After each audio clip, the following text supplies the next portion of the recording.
welcome to episode number 4 of the Pin Clique, brought to you by Visioncon, Playco Games, and Clever Kaiju. This month we have terrible product mascots. So I'm your host, Deanna Powell. I'm a staff member on Visioncon, and I'm also co-owner of Playco Games. And my co-host, Mr. Gary Bedell, is one of the members of Clever Kaiju. Hello, everybody. I am Gary Bedell, the co-host of Clever Kaiju, and welcome to the Pin Clique tonight. I am looking forward to doing the suggestion that my man Dave Stanfield, actually, huge shout out to Dave Stanfield too, not just for the prompt tonight, but because he does Overlord Games, and we're working on Escape the Dead. If you haven't seen that art on my Instagram, go check it out. The game's gonna be dope as hell. Anyway, but it was his prompt, and I'm really, really looking forward to what these artists have brought to the table. So, and I did everything in my power not to peek. The only stuff I saw was like the work in progress shot that Haley had, and then I shared a couple of mine. So I'm really stoked to see what everyone has. I only saw the thumbnails in Drive. I didn't look this time, so I could be surprised. It was hard. It was really hard not to. It really is. Who cheated? Who looked? Sarah told me she didn't peek at all. I didn't know we weren't supposed to. I'm sorry. I have zero patience. Sorry. Alright, well, this month we have got 8 talented artists joining us. And I will introduce each of them, tell you who's here. We've got Gary you've already met. We've got Haley Codling, Nate Howard, Anna Hansen, Eric E. Danger Wright, James Rutherford, Christopher Harris, and joining us new this month is Sarah Saltares. Welcome, Sarah. Okay, as I already told you, this month is terrible product mascots. We asked the fans to give us a terrible product that the artist could draw a mascot for. So something, anything. It was wide open. We got quite a few suggestions. We voted between Soylent Green, which I don't know. I didn't know what that was till somebody told me. Apparently, Soylent Green is people. Spoilers. I had to know that for the poll, though. Hormel imitation bacon bits. And Hostess's new healthy kale-based snack cakes. Beautiful. Cow chips. Cow chips chips. was actually in the suggestion. Nobody picked it. Not even the person that suggested it. Like nice cartoon cow with like little flakes and the chips in his teeth, and he's all happy. Man, come on. Hey, you guys are welcome. Everybody was going to draw the exact same thing. That's probably true. But you guys are welcome to just draw every prompt if you'd like. Nobody got all the that spare guy. time you got. It'll be really great exposure. Yeah. You know what, Haley? You're right. Well, the winner out of the poll turned out to be Krampus replacing Santa Claus in the Coca Cola ads. That's fun.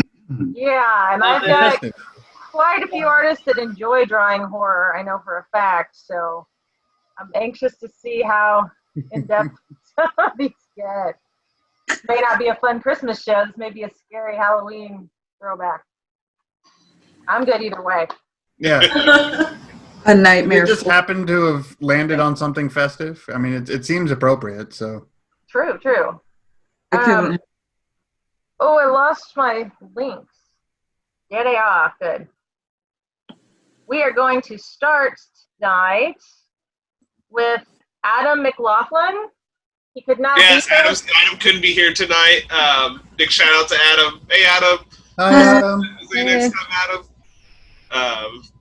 But yeah, he had a really, really cool one, and I got to take a peek at that earlier. Okay, you guys ready? I got it to pull up. He wanted to share it. He just couldn't be here to tell us all the awesome stuff about it.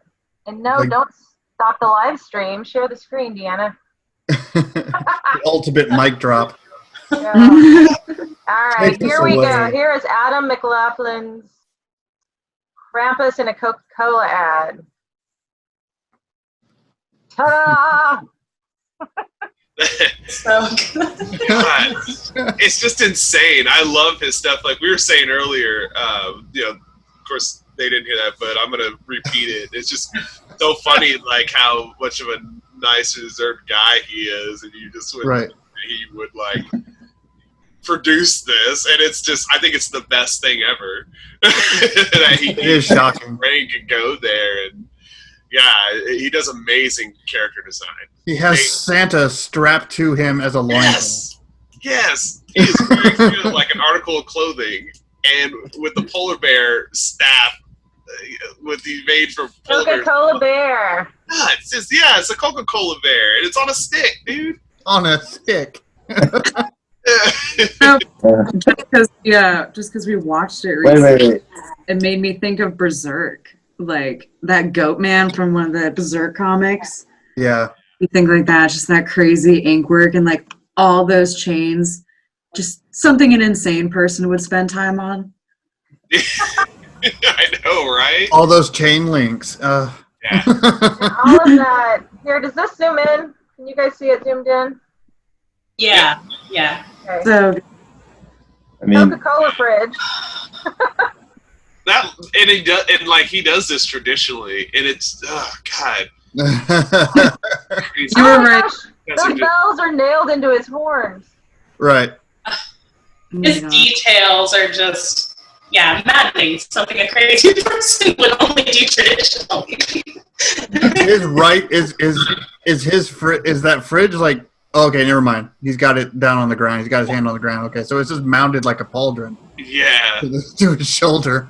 Well, I had the pleasure of doing a lecture with him at the library about like our horror art and like who our influences are and stuff. I don't know if any of you guys were there for that, but he was talking about like which artist influenced him, and you could definitely see it like in his work. But he does it it's him.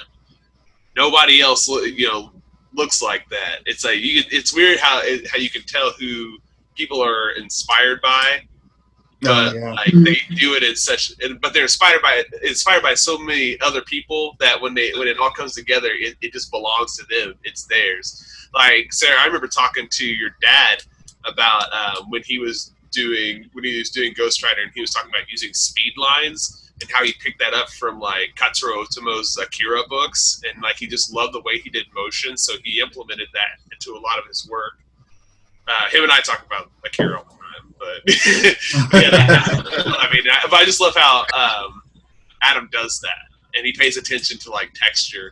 It's like the hair is the hair, the metal's the metal, the horn is horn, like that representation of those materials are there. So.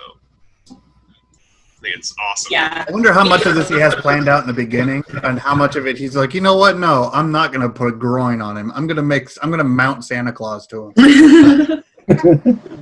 Why groin when you can have Santa? Yeah, a human being frightened to death. Living Santa underpants, man. Right. Like, it's like Santa blings. It's on a necklace. Like that's crazy. Wow. Okay. All right, we have some viewers. Hi, Keith. Hi, David, and hi, Lauren and Jess. Thanks for joining us. Hello. I feel like, did you guys ever watch Romper Room? oh God. I see Keith and I see Lauren. Oh yeah, I remember. I remember every Nate they called for. Man, I thought they were talking to me. I never said Deanna. That was not fair. You guys want to see more of Adam's art? You can find him at www.adamdoesart.com and on social media. And I put the links in the chat on Facebook if you guys want to go check out his stuff. check him out. Whoops. All right. And then up next, how about James? Would you like to go? That's fine. I'll go All right.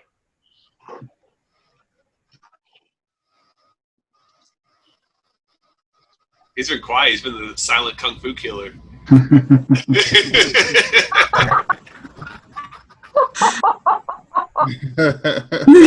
my Just goodness. plotting, waiting for the most. I don't know what I'm waiting for. I think I'm just tired. Wow. I literally busted this out last night, pretty much. That's funny. I had the sketch done, but no coloring or anything until yesterday. So, yeah. So I looked at, we talked about the Coca Cola. So I kind of like the mid-century 1950s, 1960s stuff. So I looked at that, tried to figure out something we can do. Krampus has always got the children that he's torturing, so I figured that needed to be in there as well. And this is actually the slogan, one of the slogans that they've used in the Coke ads before, and I thought that fits so well with what I got going on here, so I'm going to go with it. But yeah. Is he sitting on her? Yeah, he's sitting on her.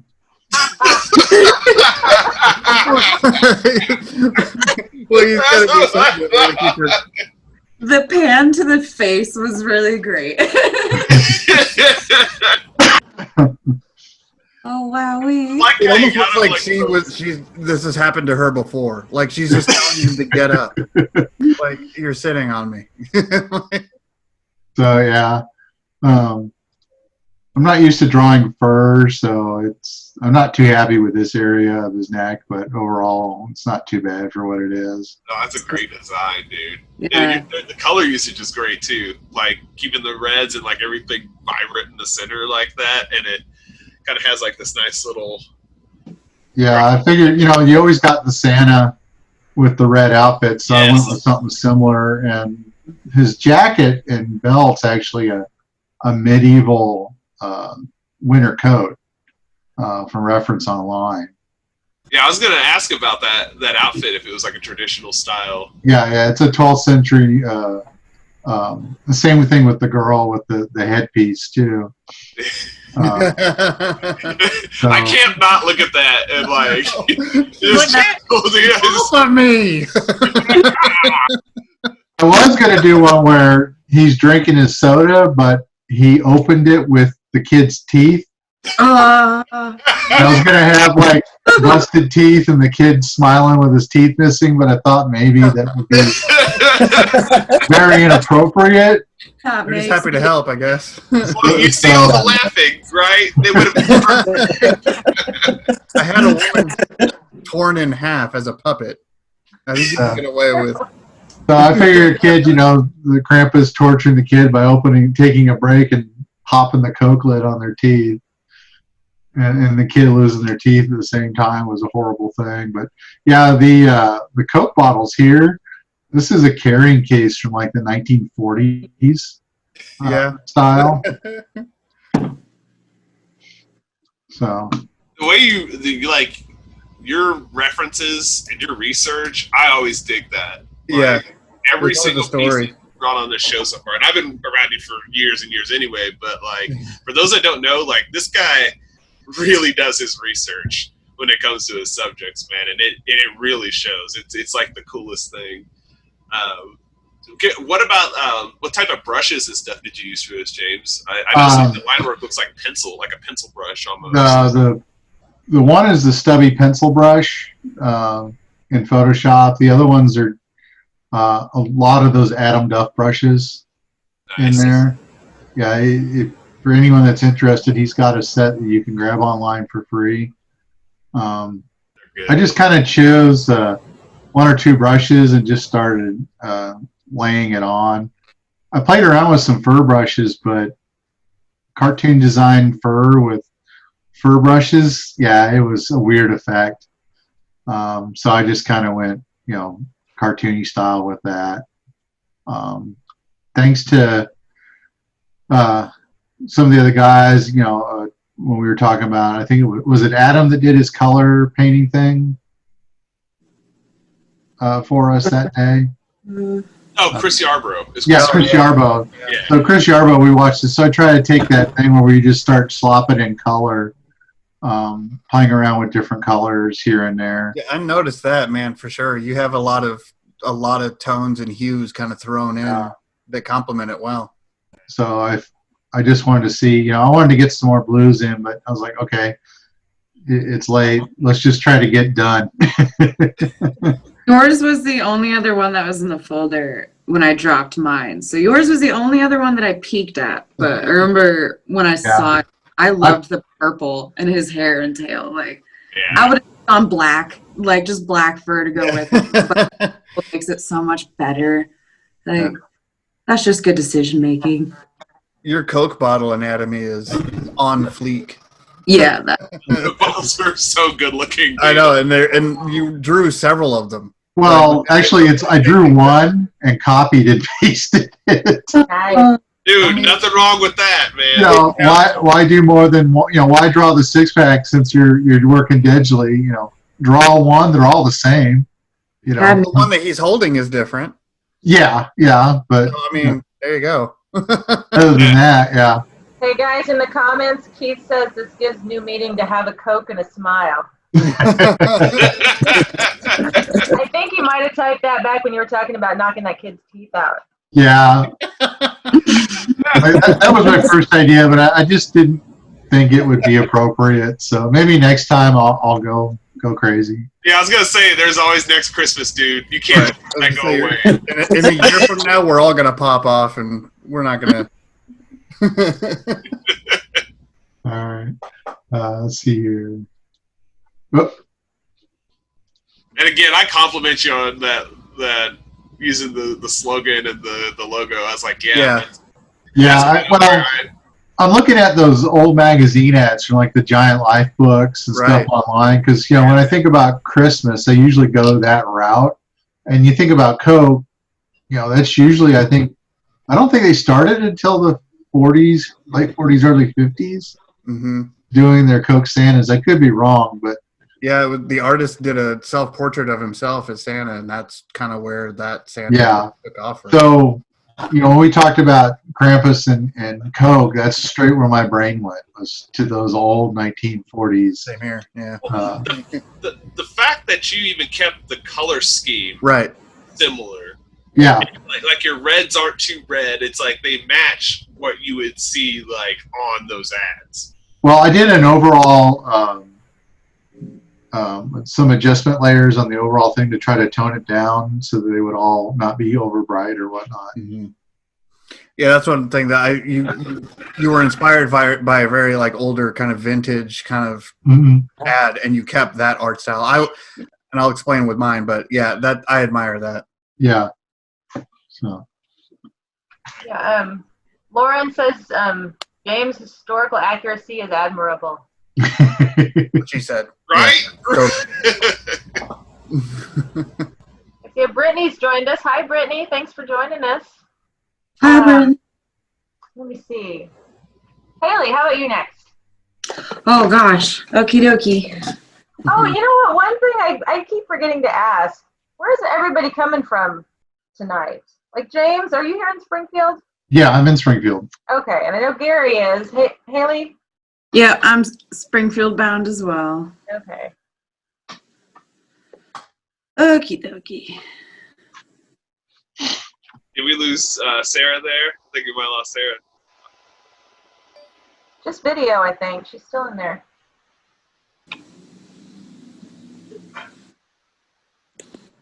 Can you hear me?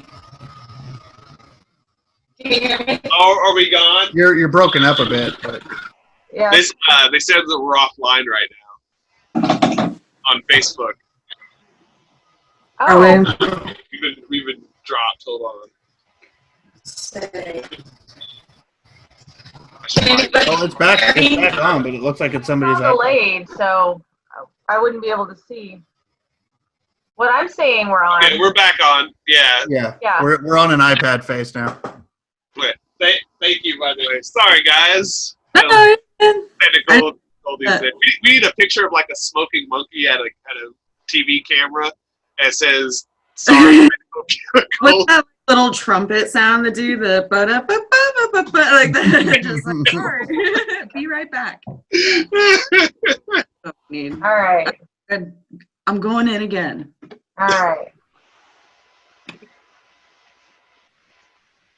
Kidoki. I'm going in. Din, din, din, din. So this is my...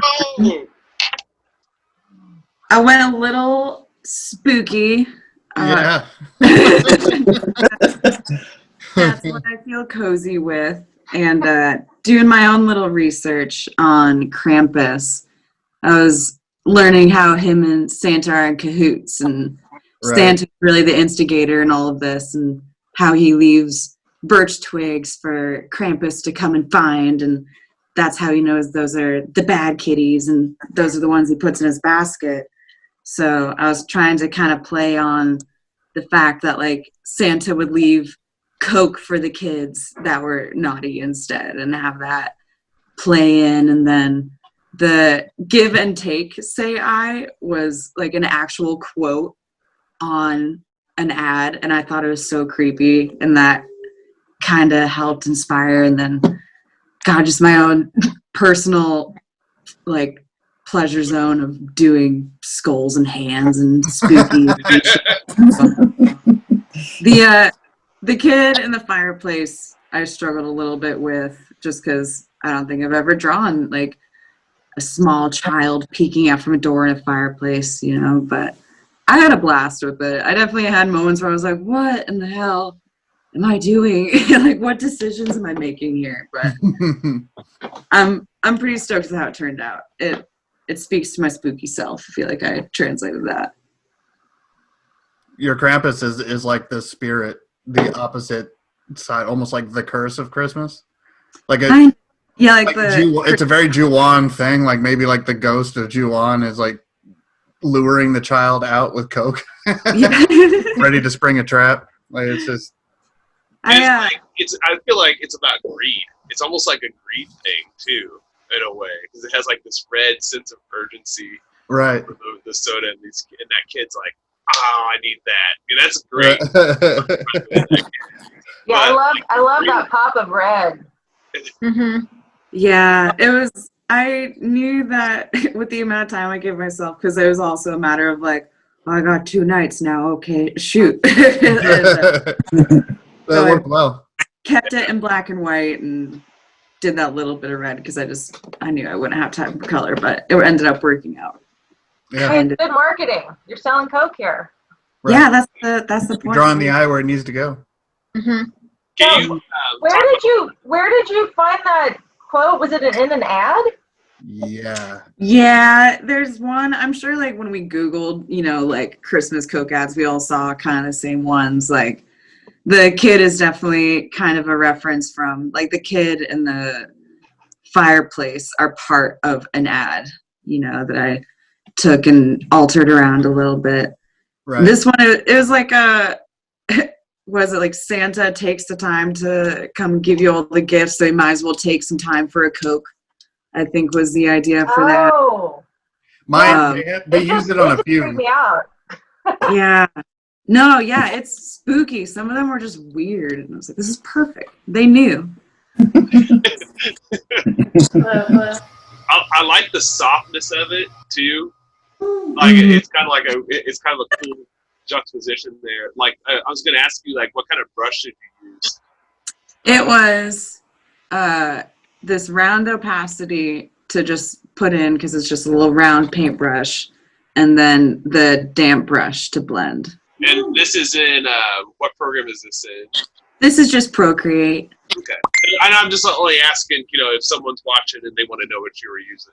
Yeah, so there's actually there's a YouTube video where if you just look up Cynic's art on YouTube, he has a link to this set of brushes right here for Procreate for free.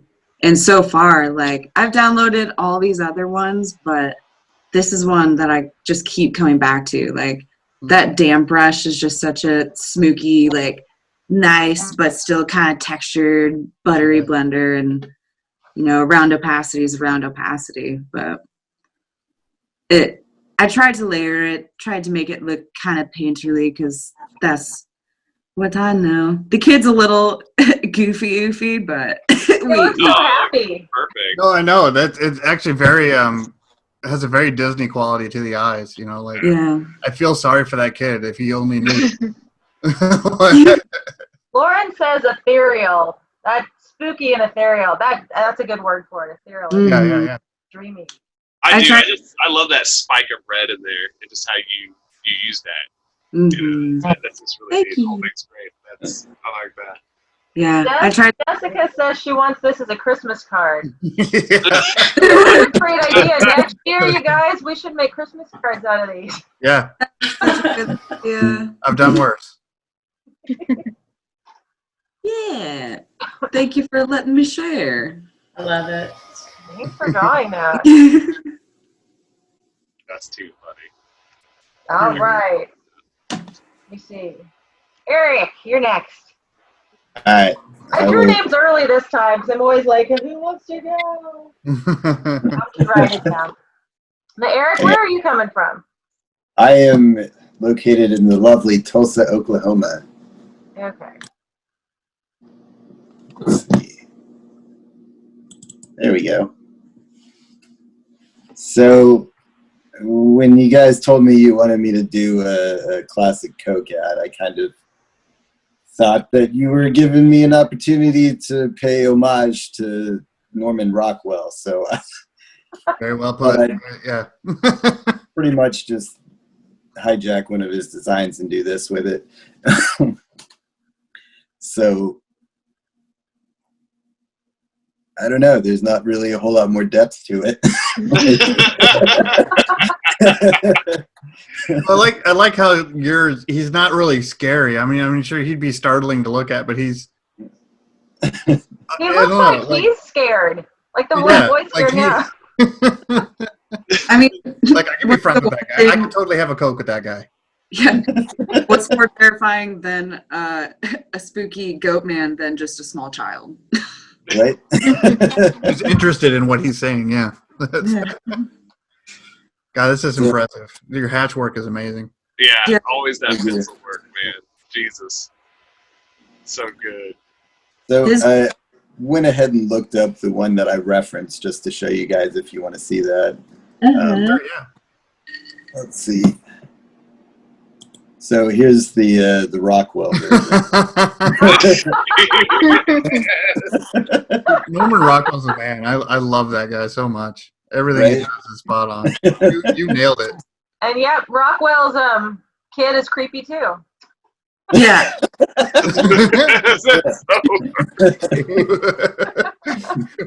his tail is like straight up in alert, like exclamation mark. It's great. Love it. So like what were you thinking when you went for like that design for Krampus? Like what was your thought process for using this version or this design? So, I don't know. I wanted to go with like one of the more traditional designs. Just I don't know. I'm not a horror artist, so trying to do what you or Adam was gonna do, it just wasn't gonna work for me. So I was personally terrified of trying to draw fawn legs for the first time ever. So that became a thing here. The pose feels natural for as awkward as the legs are. Like you positioned it just right, I think. Yeah.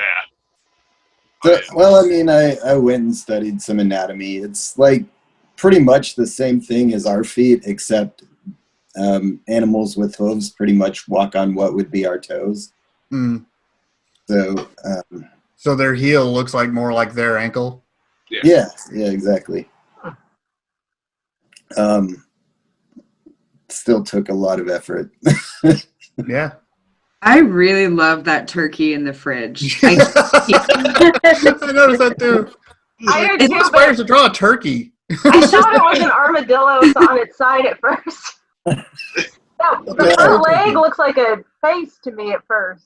In the original painting, somebody cooked a full turkey and just put it in the fridge. I guess. I don't know.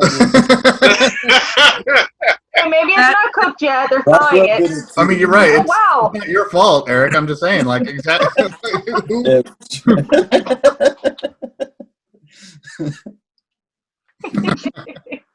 That turkey looked just as spooked to see the kid as Krampus is.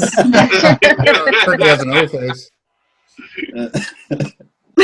I love how your pencils just, you don't even have to ink your pencils. Like, they just work so well as is. You know, that I think it's just really, really cool. I like to, you know, those colors. I obsessively perfect them is the issue. But that's how you do. That's a good thing, though. That's a good problem. It's a good problem. Wait, is this not inked? No. No, it's not. Wow. It's just contrast, brightness, and some curves in Photoshop. That's even more amazing to me now. Wow. Yeah. I mean, his lines are so bold and, like, you know, good luck ever having to erase anything. I don't know. So what was the hour count on all the cross-hatching? A metric eternity. Well, you said you spent 2 full studio days. Yeah, it was definitely 2 full studio days, and then a couple hours here and there when waiting to get off work and such. We should totally make you a Photoshop brush so you can do it. You wouldn't know what to do with all the extra time. You probably just Actually, I did use a lot of clone stamping in this one because I didn't quite get everything to the edges, so I did go back in there and kind of mess with that in a couple spots. it counts. Yeah, it totally counts. Still impressed. Did you cross-hatch your clone stamping while you're doing it? Put like a randomizer on it to where it just. That'd be hilarious. I barely know how digital works, so. Not only can you copy and paste, but you can have it randomly choose an angle and a rotation every time. So, because that's art. But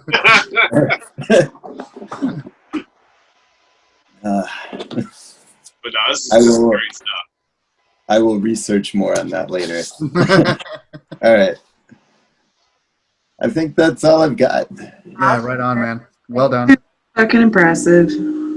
Let's see. I can't see my cursor. Hang on a second. There we go. Okay. How about now our newbie, Sarah? Would you like to present your first pin click drawing? Can you hear us, Sarah? Yes, you guys hear me? It's crackling. It's crackling a bit. You're a bit robotic. Okay. Of course, it's not until we go live and I start having issues. We can understand you though. So. Shoot. If you, this computer is so old, I think downloading Zoom was the final nail in its coffin. No. Give me just a minute. I'm going to rejoin on my laptop. I don't have video on that, though. But I should be able to screen share. So I'm going to move on, come back to me in just a little bit. Well, we could hear you earlier. Did you do something different? I think she has gone. Log now. She's gonna log back in. Okay. So we'll just come back to her. Okay. Well, Gary, you're next. Your stuff, Gary. Can't be first, can't be last. No, get something That's walked the out. rule. The rule of co-host. Cool. Last. Let me share screens with you guys. This is my gross Krampus, as Haley likes to call it. Gross. When we were at our group meeting last time, I was just like, "Hey, I'm just gonna start painting because this started doodling this guy, and like I started kind of making him like a little chubby and like over, super obese or whatever. And then Haley's like, "Oh my god!" And I drew his hair like these little weird little curls here. I would like to She's point like, out oh my god, his hair is so gross. that I'm not body shaming anyone. Is literally just the little greasy curly Q hair Yeah, you're right. side of the head. I was like, that's nasty. Like, it's like greasy. Like that's not even a style choice. That's just how it looks. Like Ron Jeremy if he was as a satyr or something. It kind of reminds me of the fat vampire from the first Blade movie. Pearl.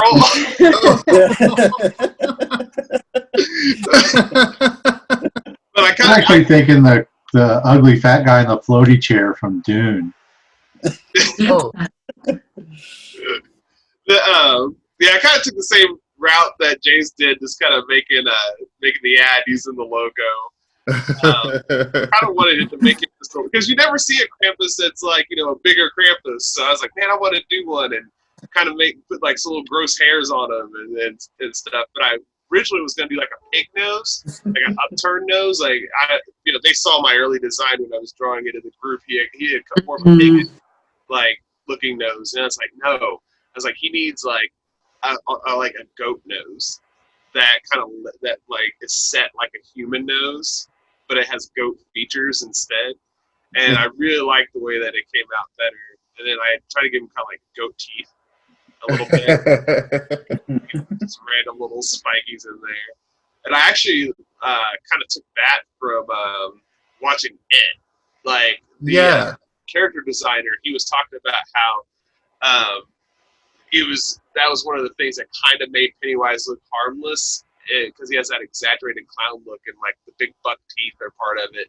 But if you look closely at them, they're kind of offset and like weird looking and very nasty. And that's kind of like what I wanted to do with this version of Krampus was put soft features on him, but where he's still like really weird and off looking. Like I used the design of goat's eyes.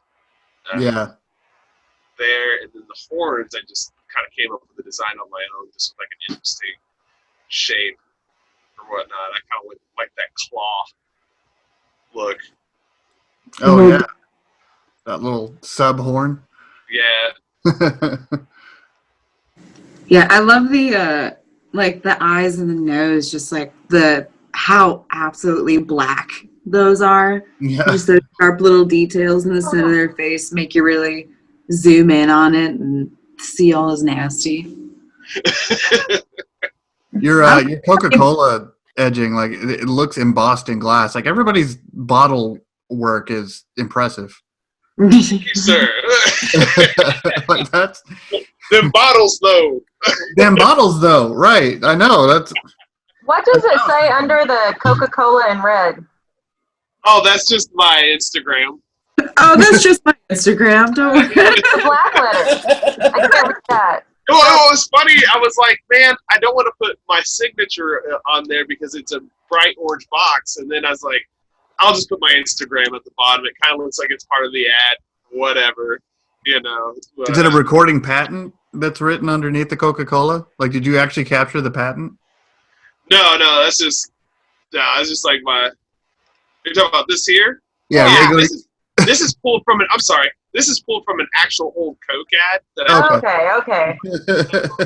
And then I stuck it in. There's no way I was going to build a Coke myself. I might do some little paint. No, man. That was the time I had, man. I had only like 3 days to work on this, and I didn't have a lot of time during those 3 days. But I was satisfied for what I got, for sure. It looks amazing. Chat's funny. The comments are. I haven't seen the comments yet. I can't. Oh yeah, I'm looking at the comments. Just getting through. Wait, I didn't see Chad. No, I said chat. Sorry. Oh. Sorry, it's a habit now. Lauren says that I wonder if she really knows. Amazing.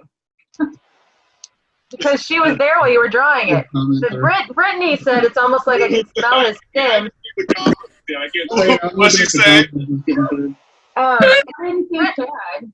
I think I said chat. He's got a sound on in the background, maybe. That was me. I'm sorry. I was trying to pull it up, but I couldn't find out where to turn the audio off. I apologize. There's a mute button in the bottom right corner. I did that too. Yeah, same here. Okay, what Brittany said was it's almost like I can smell the stench off of this one. Lauren replied to her, he smells like a Fry Daddy and cigarettes. I really like Lauren's first comment. His name is Ronnie, and he has 5 non-working cars on cinder blocks in his head. I missed that. That was really good. Another comic shop says, Gary, it's fantastic. It reminds him of the Coca Cola ads. Do you know yeah. Coca-Cola? The old ads from the Fallout. Oh. They did like the old classic vintage style ads, but of course it was post-apocalyptic, so it was. It does. You get these weird mutant goat creatures and whatnot, just casually citizens. Oh, and one more thing I did do on this, I actually used like an old overlay for it. So when I turn it off, like you get to see like the real colors that I use. Oh, really? When I add the overlay, it kind of gives it that Oh, cool. kind of dingy, like toned down look. I almost did like a zip-a-tone layer, so it was like printed in a magazine. But I was like, man, I gotta go to sleep, so I didn't. Normally your stuff I find creepy in a scary way. This guy is just creepy like a creeper. Like, I don't want him to touch me or sit near me. Don't go near that guy at the food court.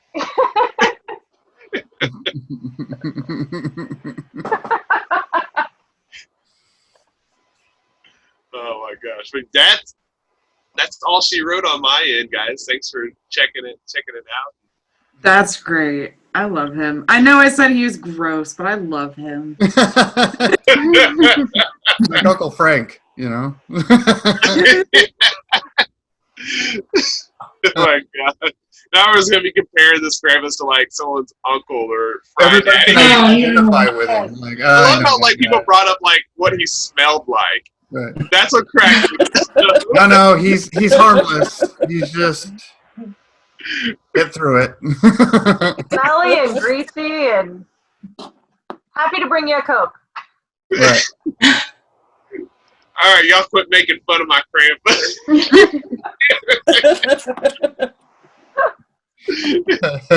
All right, Sarah, we have you back now? Hello, can you hear me? We can hear you. Okay. I am so sorry. I didn't know if you caught any of that. My webcam doesn't work on my laptop, so I use an old desktop, and I think downloading Zoom just gave it cancer. Like, it's just working, and everybody's audio is coming in garbling. I was really trying to fix it, and it did not want to work. So I'm sorry, I can't get my video up, but I could probably still like screen share and talk at least. Okay. Leave it to all the technical difficulties to start when, after we go live, not before. It happens. That's why it's live. If they can't take it, then whatever. Exactly. One of our episodes, I think it was the first episode, as soon as I went to Facebook Live, Facebook signed me out and thought I was hacking my own account and made me change the password. Oh, yeah. That was fun. Yeah. And you tested it beforehand, too. I did. Oh, no. But yes, I am back. Sorry I haven't been able to talk a lot, but nobody's audio is coming through very well. Gary, love the creepy uncle. Love the creepy uncle. So good. His uncle's going to call him like, Gary, what the hell? Yeah. Dude. Now, Sarah, where are you coming to us from this time? Ozark. So just south of Springfield a little ways. Relatively local. Well, hey, if you want to share your screen, we're ready for you. Yeah, absolutely. Just a moment. Let's see if that comes up. You guys see that? Woo! Nice. Sexy eyes. Look at that hunk. What a fucking chat. Hey, That's the girl. kind of Krampus you ask out right there. Yeah, I know. Oh no! That's my Krampus is a successful brother. That's The one that hangs out at the college with a guitar, only knows 3 songs. He's like a cross between the Beast and Gaston. Oh God, I feel like. Well, It's not an yeah. insult. Please do not be insulted. It's good. I like it. It's awesome. No, it's great. It's just that's something like I worry about too. I don't know why. My characters always come across really like polished, even when I try and be a little bit like grungier. And I'm just like. But that's just how you produce it. Yeah. Don't even worry about that. Yeah, no, it's fun. It was still really fun though. I enjoyed it. The teeth were definitely very fun to do. It's a lot different from things I think anyway that I normally do. So it was definitely fun. Pretty much used one of the old Norman Rockwell Santa Coca Cola ads for this one as reference. But it was. I love his locks, like the detail on his beard and the individual strands. Like, It took forever. yeah, I bet. That's what I mean. It's impressive. I think we were talking about before we went live how I peeked your Instagram and you knew your boys and you know how to build them different. Oh no! This only proves it. Oh God, is Krampus on the boys list? Yes. Oh no! You got the goat eyes, but in a way that's not like, I don't know. There's something about goat eyes, and you captured it, but then you also kind of avoided it to where he still has that glamour to him. Thank you. Kind of like They had a direction set out. like more human-like. Right. Yeah, it's like they're more appealing. Like you could look past him. Like you could, like, well, I'll get over it. I would probably walk towards that. It's like, oh, okay, but no. That beard, though. Maybe that's why he's so dangerous. Maybe. Yeah. You cannot resist the Krampus. Walk towards him until you saw that bloody sack. Right. Oh. It's like, what is that? Yeah. But you can look past it because he's cute. Yeah. Probably nothing. I'm not going to. It's probably He's, nothing. he's got potential. Well, does he have a job? Okay. Hey, Sarah, can you tell us? Can you tell us about your process, like how you did this? Oh, yeah. Kind of all at once last night. I really didn't procrastinate. I mean, there's nothing super specific about my process. I've also because I'm still learning a lot. I've been doing traditional art since I was like 7, but I've really only been playing with digital art for about 10 months.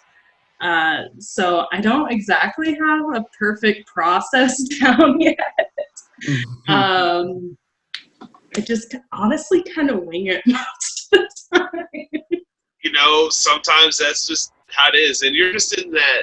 Yeah, you and Haley need to talk more because we were having a discussion. Was it a week or was it the week before? No. Yeah, because I just recently got an iPad and Procreate, like 4 months ago, and I had only done traditional, so I'm also like, fresh blood to the digital art world and talking about processes. And I'm just like, now, you're doing the same thing, right? Like you're kind of crossing over into the digital realm too. Yeah. It's just a lot easier to share with people. It's a Yeah, lot I easier. see a lot of similarities between you then. I forgot about that, Haley. Yeah, you were, we were talking, it's been a year since I've actually seen you and talked to you about that. Yeah.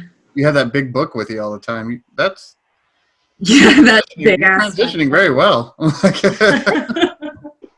Yeah, and honestly, like I couldn't, if you hadn't told me that, like I would have believed you'd been doing digital for years, Sarah. Like, it looks great. Like it I like the doesn't. texture work, like in the shirt Yeah. and the burlap of the Oh, bag. thank you. Sometimes digital can look like really digital and it draws away from it, but you've nailed it. Oh, thank you. Thank Sarah, do you. you do like a rough sketch underneath this? Do you work in layers? Oh yeah. Shoot, I don't know if I have like the unmerged version pulled up. Oh, you don't have to break it down. But oh yeah, I have my bad thing about digital is I get really comfortable with the Control Z's and the mini layers and the fixing all of my mistakes. And so yes, definitely always really blocky sketch, a bit of a cleaner sketch on top, when it starts like skeletal sketch and then muscle shape sketch on top. Line art first, always the longest and most heartbreaking process. What's heartbreaking about the line work part? It really gets the carpal tunnel going. Oh. And then block colors. Recently, about like the kind of winging it, playing around. Recently learned about clipping masks and how amazing they are. Yeah. So once colors are blocked, I can just blow through the rest of it. That part goes by so quickly. When James taught me to use clip mask when I was doing my base paintings, like, oh my God, it saved me so much time after that. Oh my, it was amazing. I would have kissed him on the mouth if it would. I prep my time down so much, man. It really did. It saved me so much time, and it just always ends up being cleaner too, because I'll go in afterwards and like have to clean up, find what layer is that on, like go through all my layers until I find which one it's on to like clean up what's outside line art. But yeah, that's probably my favorite tool right now in Photoshop. And I think it's called in internet land. Save your files and name your layers. Yes. we all have not done that. So. Oh yes. It's that really dread feeling in your stomach when you realize you've been working on the wrong layer for like 30 minutes and you're like, oh no. I'm curious. Is there an average number for like a piece of art of how many layers you end up with, or is it different for everyone? It's different. I could take it apart and have like a template, but there's always something while I'm doing one thing. I'm thinking, oh, I could add this little thing, but I don't have the confidence to just add it. So I add another layer for this one specific highlight, and then another highlight over here. And the next thing I know, there's like another 12 that I didn't account for. Yeah. Unnamed, but that's just me. I work one layer. I still have not used to layers in general. So. Really? You did all that on one layer? That's extremely impressive. Layers will sometimes make me a little bit nervous. Like I do like what Nate said, where if I'm not sure like about something, you do it on a separate layer so you can do that view and unview like a few times to really make sure. But I like to blend everything in. It makes me uncomfy when I can't. It feels like they're not touching almost in my brain. I need it to all be touching. Getting close, Lack. Brittany says he's giving her Old Spice commercial vibes.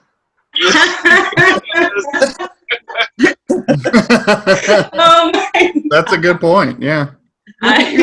Now look at me. Now look at your man. Now look back at me. Now look back at me. Never look at the bag. What's in the bag? Forget the bag. Don't worry about the bag. It's a Coke commercial or a beard shampoo commercial. Now, this is a Dave Club ad. And I do like it because it's like it's kind of soft, and then you look downwards, and you're like, oh my God, that bag. And that's what it it's awesome. That's only strike 2. We're still in. Yeah. Does he have a job? I think if we can get somebody from Coca Cola to take a look at this video on YouTube, they may have a new sponsor. Yeah. We're full Krampus now. I mean, totally untapped 2020, marketing Krampus material. He's perfect for 2020 ads. Oh no, we've brought corporate down. Say that like it's a bad thing. Come on. Yeah, this is great stuff. That line work is really good, really clean too. Oh, thank you. I And don't, Jeff, I'm not gonna obsess sing the over Cat it Dawn song. for hours or anything. That's my bane. I take way too long on line art. I'm constantly trying to find ways to make it go by faster, and so far nothing. Yeah, there is no faster. Well, I mean, it's Get better. it's nice to have like time to work on things, but it's also I have working under deadlines is a skill. This is a really important skill. Like if you want to do art for any reason, and so finding ways to like maximize the amount of time you actually have to do something. So important. But if you get it on time, when you it's guys not have- that great. You're still okay, you know? Like, I think you guys need deadlines because I know artists that if you didn't have a deadline, you would never stop working on it. You would Oh, never yeah.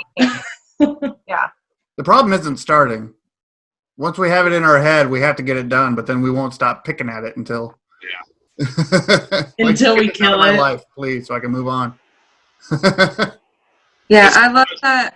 Oh, sorry. That one comment we all had where Dana was like, well, why do I, should I even send it out now if you guys only spend the last 3 days working on it? And we're all like, no, we need the week to think about it. Yeah, that's the hardest, most time-consuming part for me. It's just wrapping my head around what I'm going to do. Once it's there in my head, I'm like, all I have to do is just create it. Exactly. Oh yeah, coming up with the idea, it takes a couple days before I really formulate what I want to go off of. If I plan on using references, finding references, it takes a day or two before you even start working on a piece to kind of prep for it. By the way, I want to make a note of the vintage greeting card layout that you chose for this with the oval. It's very Bob Ross kind of Christmas card. Like you Thank masked it off you. with tape and then pulled it off after, Thank you. I may go in. I was running out of time. I may go in and add some lettering later because I do feel like it needs almost like a holiday card, a little lettering of some sort. Holiday card my grandma would give me. Yes. You're a really cool grandma.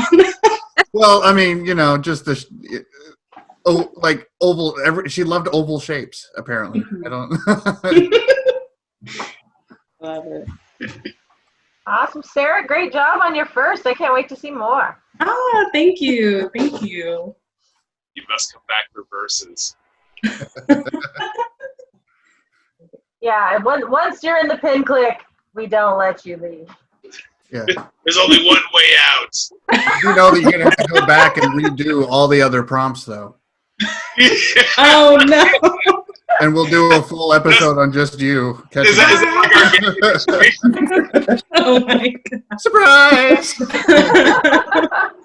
This is where is everybody? Okay, Anna, would you like to show your art now? Yeah. I was hoping you wouldn't say no. Could you No. imagine? That'd be And such then an you're coming from Springfield too tonight, right? Yeah.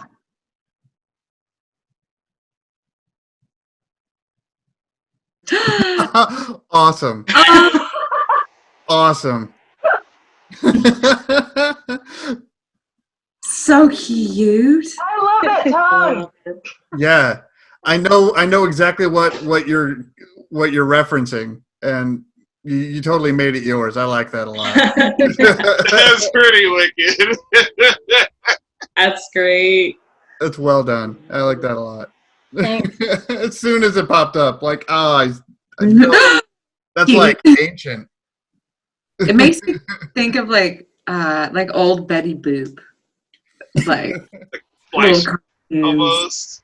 Yeah. They took the Pied Piper storybook drawings from I don't know, from so long ago, and then just changed the colors to make him look like a demon. He had the kids, But he had that really long, snaky tongue, just like that. Oh, it was weird what they came up Yeah, when I was doing research and looking up images and stuff, one of the things that was mentioned was the long tongue and everything. It's like I horror is not my thing, so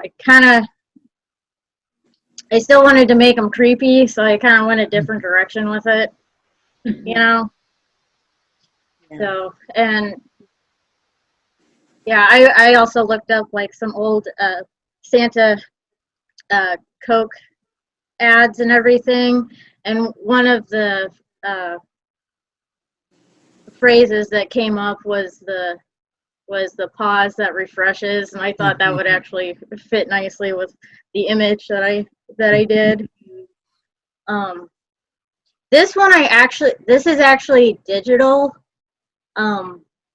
It's like, it's not the first image I've done digital, but you know, it's like I actually did, you know, I did the line art, and I didn't have time to really do any shading, but you know, so got more How of all a girls flat. are first-time digital artists or like newbie Yeah. digital artists. Yeah, Great. yeah. It's like kind of sort of a newbie at it. It's like I usually end up doing digital versions of all my stuff. It's just they just don't always end up online, because that's what I use to, you know, figure out my coloring, shadings. Or, you know, I can play around with it and go from there. Do you think his But, tongue is yeah. always out like that because he just can't keep it in his mouth? Like, does he roll it up? He's like, this is my life now. That's a really good thought, Nate. I'm just saying, like, it's impressive, but it's like I don't envy it at all either. Or does it like retract like a tape measure? Like, like, sir, your tongue's hanging. I mean, you guys have seen Gene Simmons. I mean, Yeah, I keep thinking it needs kiss makeup.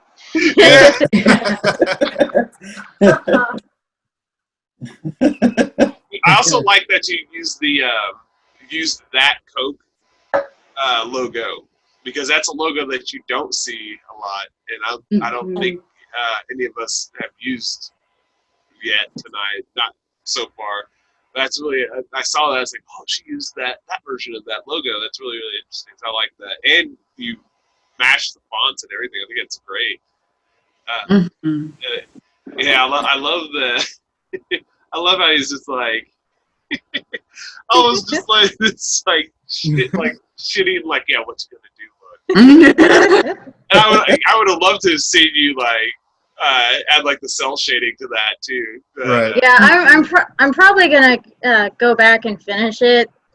You know, it's like I want to finish it. Yeah. So Kicking back and relaxing on a bag of possibly bodies.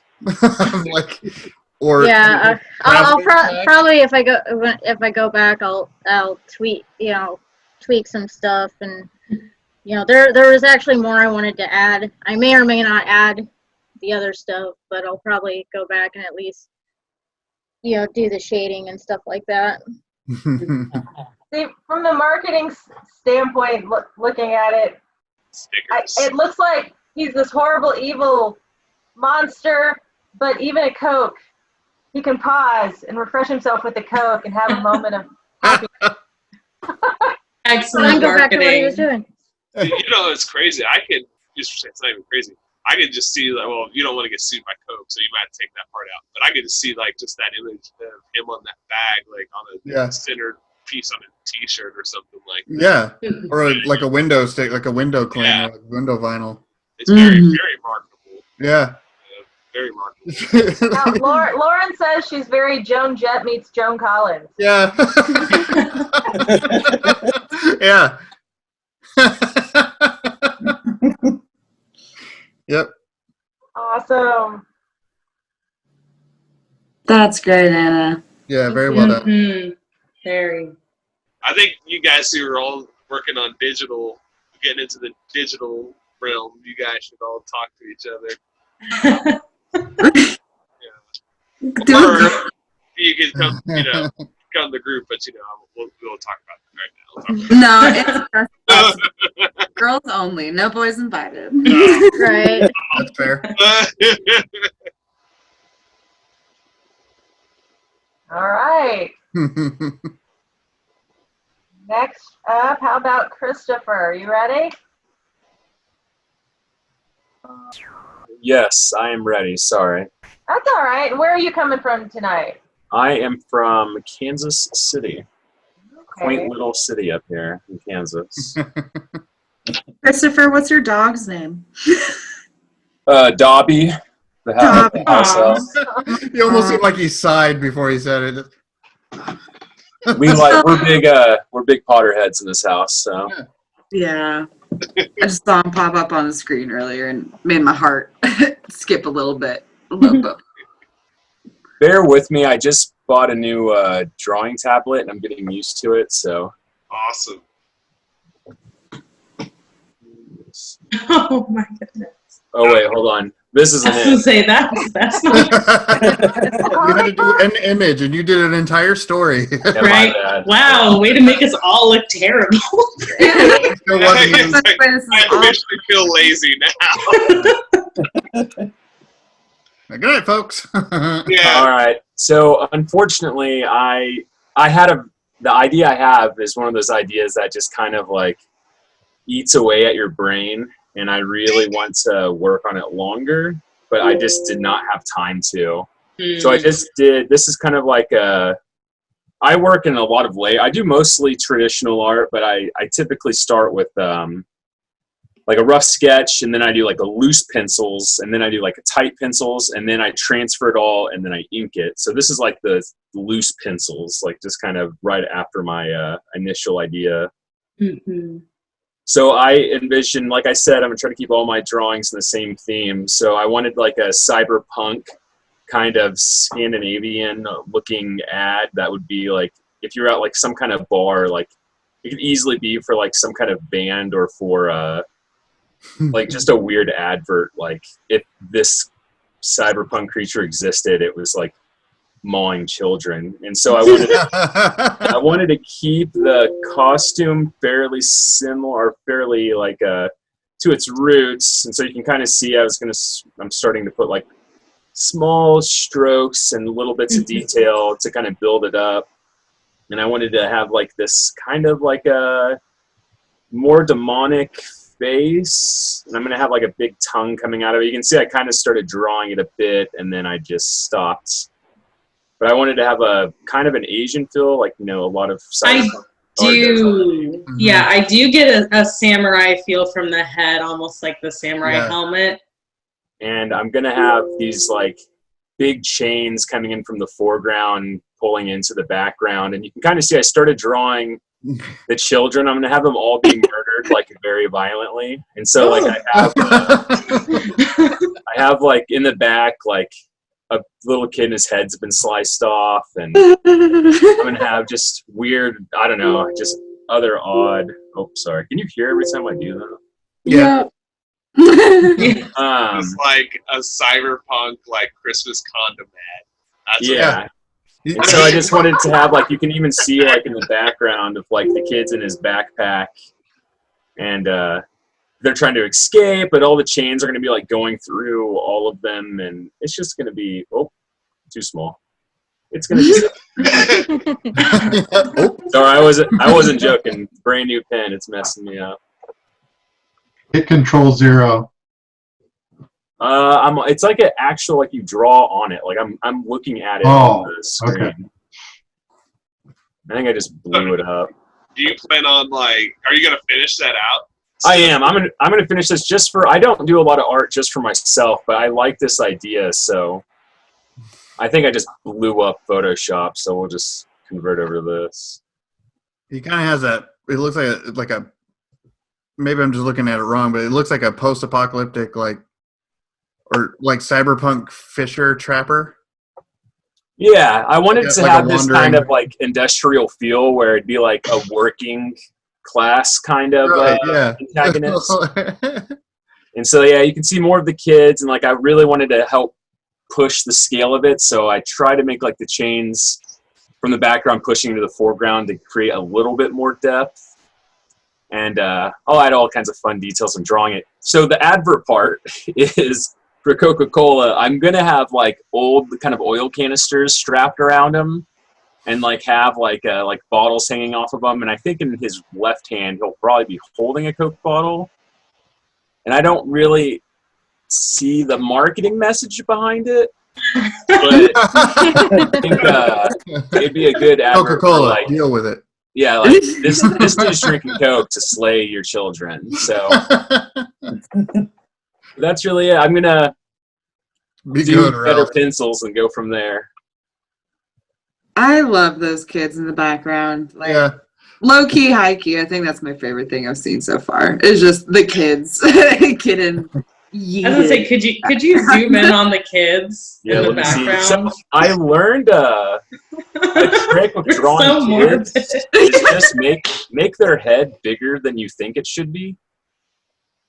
So like, because proportionally wise, their heads are bigger than average. They lead with the weight of their head.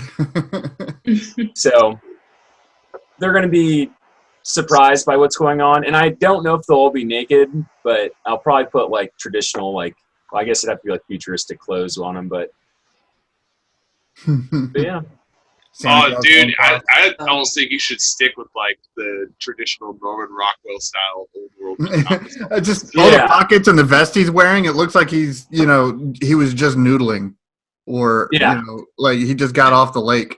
Well, I imagine too the colors. I'm going to do like a really bright kind of orange background, and like I think it'd look really dope having like a kind of a teal coloring scheme for him, and then make the chains like coming from the foreground in like a really saturated kind of like cyan. So I have like this really cool like complementary colors. That'd be great, dude. But yeah. Let's check on Photoshop, see if I still broke it. Oh, there we go.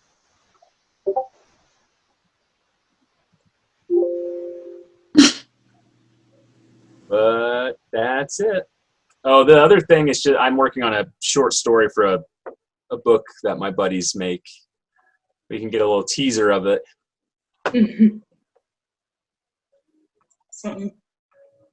I was like, I think all of us were like that far from our screen. And then,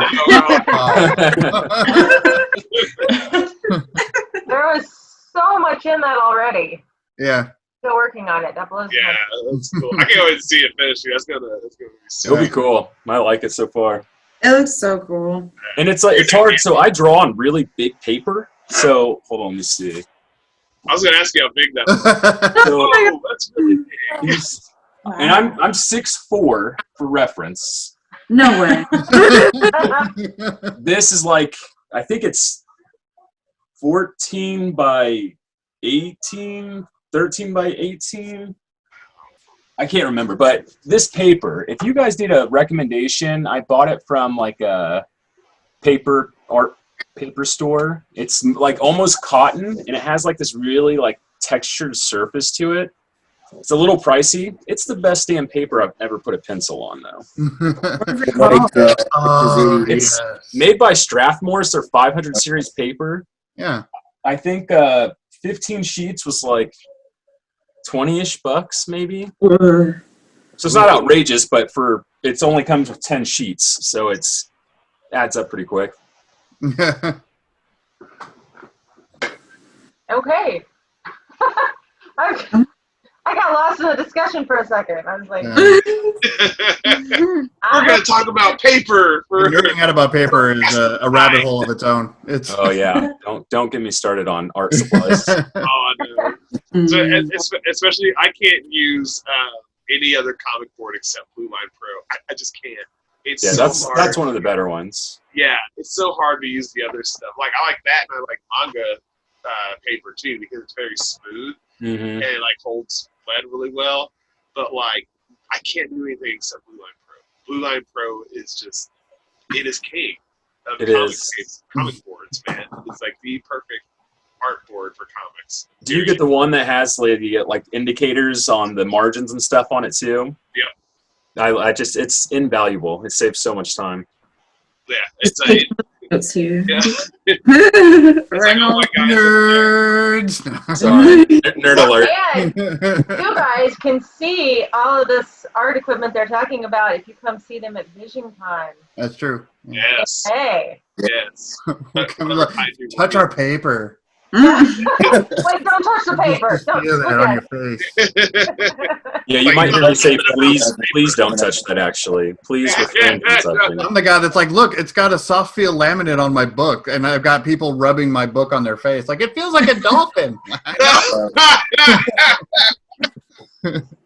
No, I can have that back if you're not going to pay for it. Thank you. Right.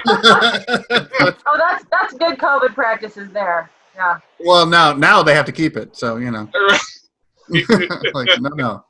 Well, Nate, you're up. Am I? Oh, okay. You're up. You're our last entry this evening. Oh, I'm the headliner. It's overrated. And where are you coming from? You're here in Springfield. I'm in Springfield, yeah. Right? Okay. Missouri. All right, let me see. Okay. Boink. Okay, so this isn't it. This is the reference. That's the quote. That's Yeah. what's There's actually a story behind this. When I was a kid, and I think my aunt had a bunch of magazines and stuff. She still collects them. But give and take, say I. It's one of those things where I don't remember a time where I didn't. I didn't believe in Santa. Like, I realized, like, oh, there isn't one. You know, it's not like there's a moment. It's just kind of gradually happened. But it came down to, like, you know, my parents are locking the doors, expecting company. Like, what person would be willing to have company in the middle of the night while you're asleep, but then still lock the door? So is he breaking into our house? Like, he's eating our cookies, but what else is he taking?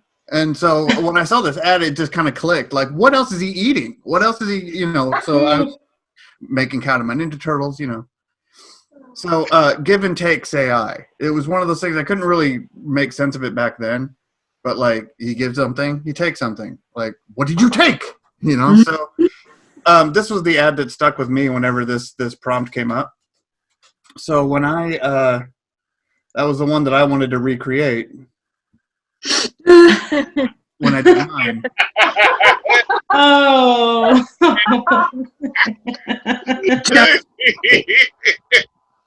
And it was kind of in reference to the fact that, like, I like the idea that Santa and Krampus are, like, they're part of the same team. Like, they work together. It's a job.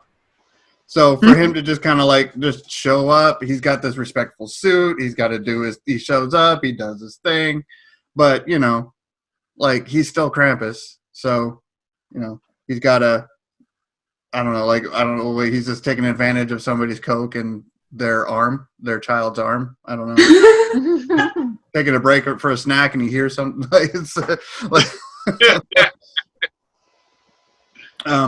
But in this one of the big things I wanted to do was I wanted to use colors I don't normally use. And it was easy for me to go in the goat. I love the big, like, huge ram horn kind of look. Yeah. So that was really fun to draw. I wanted to use colors that I don't really use. I kind of took a page from Yarbrough and Harris here, Christopher, in the sense that you guys use, like, colors that, you know. And I actually had I had a couple other colors, and I was like, what do you think of this? What do you think of this? What do you think of this? Goes, I know what you're going for. So with her help, I settled on this, and it worked out really well, especially with the red, I think, and then the contrast with the green. I thought it came together pretty well. But and then, of course, goat eyes. I Google searched goat eyes for about 20 minutes. Love the goat eyes. And it's like, not only are they creepy, but, like, they're usually wonky. Like, they're just like, is he looking off to the side or is he looking right at me? I don't know. So I deliberately made him a little. His eyes, like, he's like, you know, maybe you heard something and he's, like, interrupting his snack or a little annoyed by it too. But I like the idea of him being, like, he was just another, like, blue collar. You know, just doing his job. He's having a little hoagie and a coffee outside. Right. If the kid's just like, whoa, it's okay. I'm just here for your sister. Now's not the time, kid. I'm on Right. the break. I love pinkies up. The pinky up. He's a Pinky gentleman. is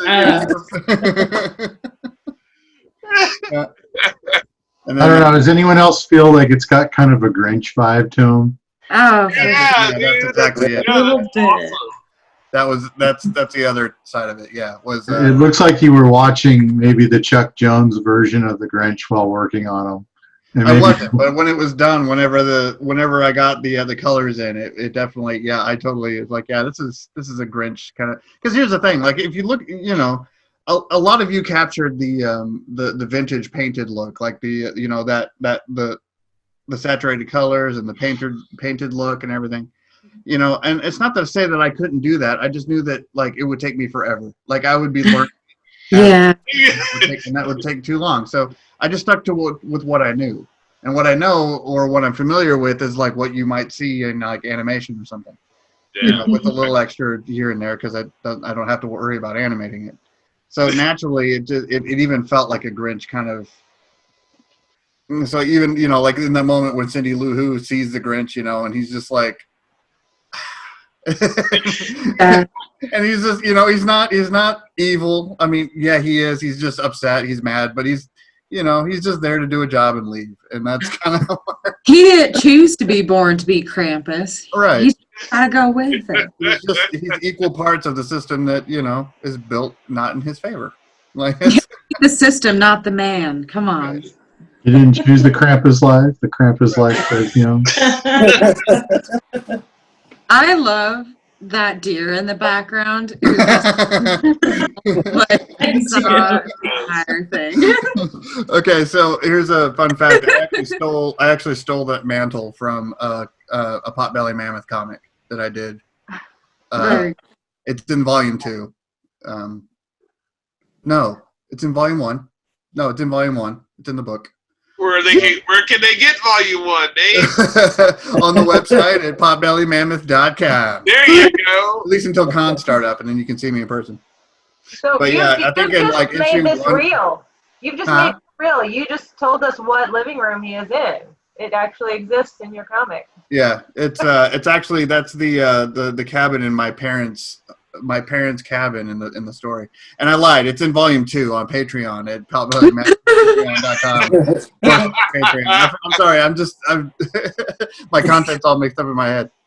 But I'm actually in this part of the series on Patreon in volume 2, about halfway through volume 2. So sorry, my bad. But yeah, that deer, I have him saved separately, so I can use him for other things. I actually have a T-shirt design of just that deer because that look on his face, that look in his eye, was one of the biggest comments about it. Like, never mind, you know, the groundbreaking material I was writing. That freaking like, whatever. Sorry to bring up that trauma. No, it's perfectly fine. You know, whatever. I'm just glad that somebody enjoyed it. I love it. The story that my dad didn't even shoot that deer. It was actually the deer that my dog found from somebody else's yard and drug into our yard and he mounted. Is the story behind it.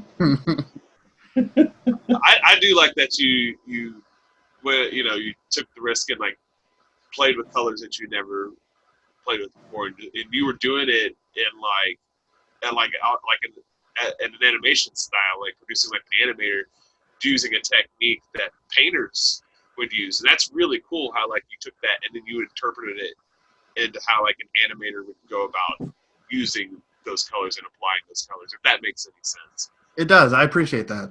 It's like me trying to bridge a gap between, you know, and that I appreciate that. That's cool. That means a lot. Because normally you can't bridge those gaps super fast. And Or it's just way too expensive when it's all said and done to be like, oh yeah, we can't. That was just frame 1, dude. Like, oh. We got to do this 60 times a second. Oh. Or 24 rather, but you know, too much. But I like it, dude. I like that. I know that deer's from the comic strip. It has to. Yeah. I took the mantle from, you know. I love that though. Harder, not smarter, or smarter, not harder. Yeah, see? Mammoth verse. See, you guys didn't even know about the Mammoth verse. So how do I get out of this thing? I had this problem before. You stop sharing screen. You'll see like a little thing pop up. It might be on your second monitor, though. Oh, there it is. You're right. I did this last time too, didn't I? Okay. Awesome. That's everybody. Everybody? Wow. I'm always amazed at how different the same topic can be taken on. I love how you guys all have these different points of view and they come out so beautifully through your art. And like the homework you guys do, it's just nuts. You know, we're doing, our show, and you guys are putting in the effort of doing research and looking at stuff. And I feel that's because you guys really enjoy these prompts, and that it helps you with whatever it helps you with. For me personally, it's, I get to produce more, and I get to do something that I like and share it with everyone. It's not like, it's like a deadline has to meet. There is a deadline, but it's for fun. And we get to share and look at each other's work, and it keeps me fast too. It's like, yeah, like I want to do more of it as like well. Sarah was saying, it's just good practice, Yes. to get good at having to do art with a deadline. Yes. Yeah. It's something I've never had to do before, and the pressure to show art to like other artists, especially professional ones, also is a really great motivator and a pusher. Like getting feedback, being able to see everyone else's styles and see their thought processes. And Oh yeah, it's very inspirational. it's insane, and seeing like also with the polls, like what the general public wants as well. Like it's really funny to see what people land on.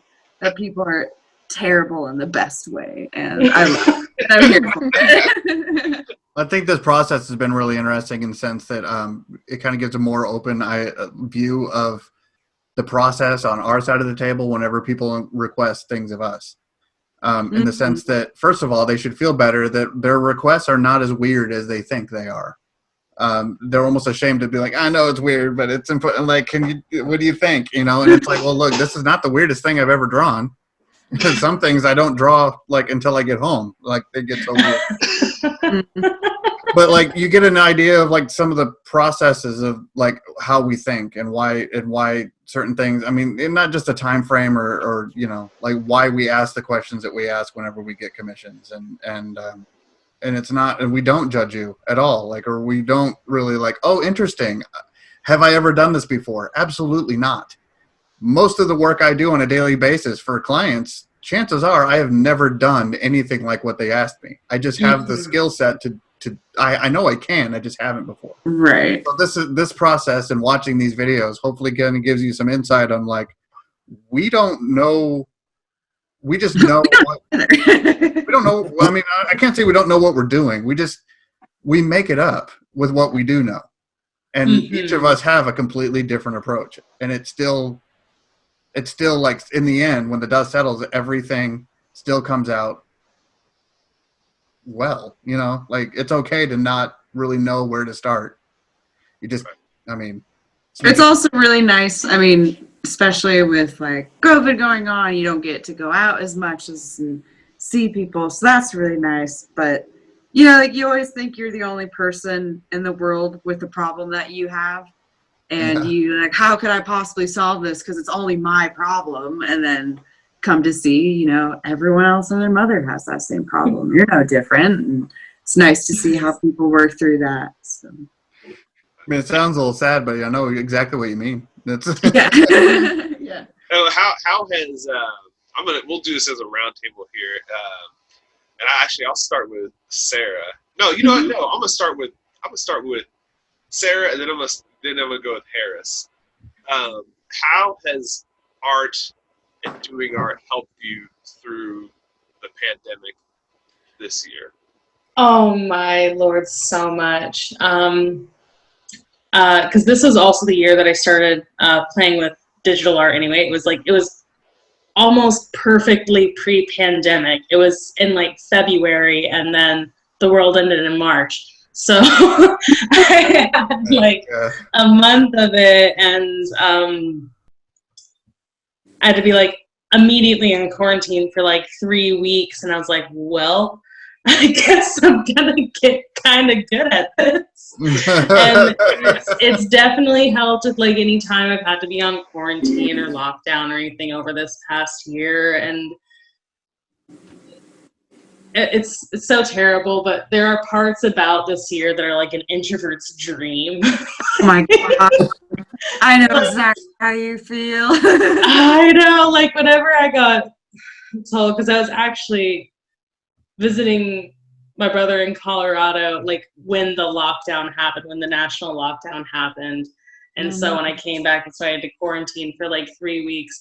And part of me was really bummed out, and then part of me was so giddy because it's like I can just stay in my room, order takeout, and draw all day long. You don't have to think about like having to get up in the morning. Like, I think the like sometimes frustrating thing about a creative process is that it's on its own schedule, and some people don't know it, or like it's just so weird compared to maybe like a typical work day. So having the freedom of having like a typical work schedule removed, you know, and just you don't have to think about anything else except drawing. It's great.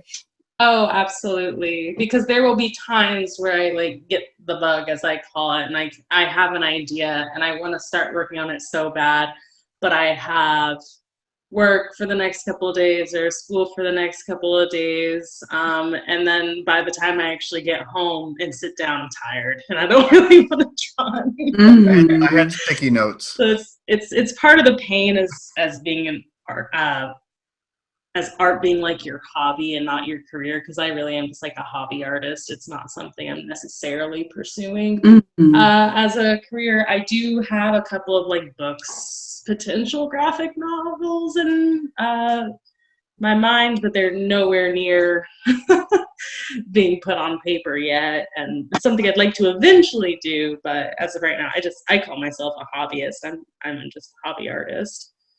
Man, I was like talking to someone about it too, about how sometimes like people almost look down when like your skill and you've not accepted, but like you're okay with it being a hobby. I feel like there's sometimes some pressure where it's like, you're just so talented. Why wouldn't you make that your career? It's like, well, because I don't want to. Like, sometimes like I just want to do art. You know? Like, I don't want to have to think of it as a career. It's fun.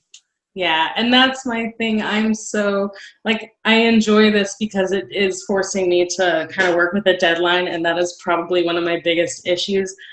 I have turned down so many commissions because of a mortal fear of deadlines. And that's when I knew that's when I knew it's like, okay, maybe this can't be your career, but it can still be your hobby. At the same time, it's not like you have people lined up out the door ready to give you a full living wage to do art. Oh yeah, it's very like, why aren't you doing this full time? Like, believe me, I would. It's not for lack of trying. Oh yeah, that too. It is hard. It is very hard to find people who want to pay you for your art. I mean, overall, I think, you know, I'm lucky in the sense that nobody hesitates to offer, you know, like they understand it's, you know, it's what I do. But at the same time, everybody understands the world, like you said, ended. So, you know, I've been fortunate that, you know, nobody's given me gruff to, you know, to do anything for free or for nothing or for exposure. I mean, it happens, but I've been spared for the most part. That's good. That's an interesting look, being able to look at it and say, hey, I want to do this as a hobby and be fine with that. That's commendable. It's commendable. That's very commendable. Because it's like the moment I do something, I'm like, well, this is the rest of my life now, you know, and then like I learned how to braid my hair. Like, oh, this is what I do now, you know, and no, this is my personality though.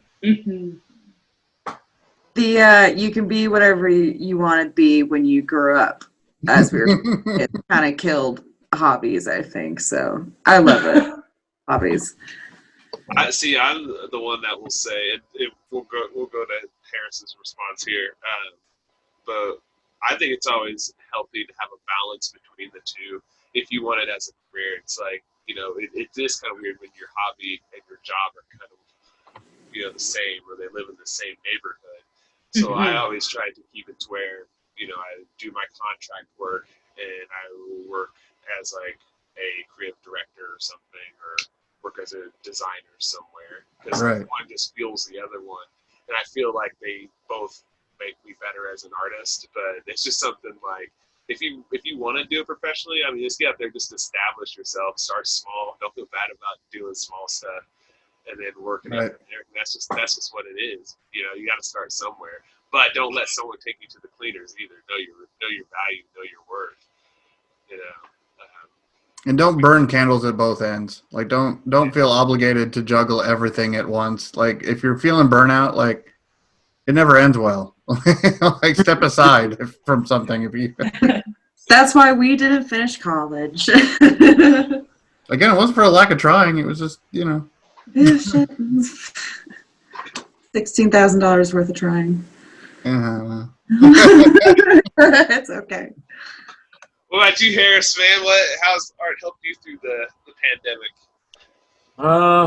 I have kind of a mixed reaction, because art to me is like a compulsion where I have to do it. I can't not do it. And like, even when I tried to do less, I end up doing the same amount. So I envy the people that are able to separate that feeling, because it is triggering to me to, like, if you could see my art desk and the amount of commissions and sequentials and stuff I'm working on right now, you would feel sad for me, because it's a good and bad thing, where I'm fortunate where I have a decent demand and I get a lot of work, but I'm like, sometimes I just want to like light everything on fire that I've drawn, where I just want to just burn it all down and just stop. But it does help me. Like, world building, I think, is the most important thing in comic books. And you hear that phrase used